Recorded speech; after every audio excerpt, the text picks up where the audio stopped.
দেরি কেন? তোমরা যে বলে নদীর ধারে যাবো, তাহলে আমাকে এখানে ডাকলা কেন? আরে একটু দেরি হয়েছে তো কি হয়েছে? ওখানে কখন যাবো বলো তো? একটু প্রবলেম হয়েছে, আমার ফ্যামিলির লোকজন ওখানে ঘুরতে গিয়েছে তো, ওখানে আমরা গেলে দেখে ফেলবে। তাহলে এখন কোথায় যাব? চলো না একটু ভিতরের দিকে যাই।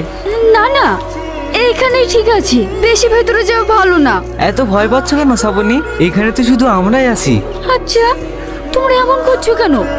আমরা তো এখানে আনন্দ করতে এসেছি। আরে ডার্লিং, আনন্দ তো করবই, কিন্তু একটু অন্যভাবে। এসব কি করছো? ছেড়ে দাও আমাকে, ছেড়ে দাও, ছাড়ো আমাকে। এত নাটক করো না শ্রাবণী, এখানে কোনো কিছু করে লাভ হবে না। বাঁচাও, কে কোথায় আছো? আমাকে বাঁচাও, শয়তানদের থেকে আমাকে বাঁচাও। কি ব্যাপার, একটা মেয়েরাও ছোঁয়া যাচ্ছে না? হ্যাঁ হ্যাঁ,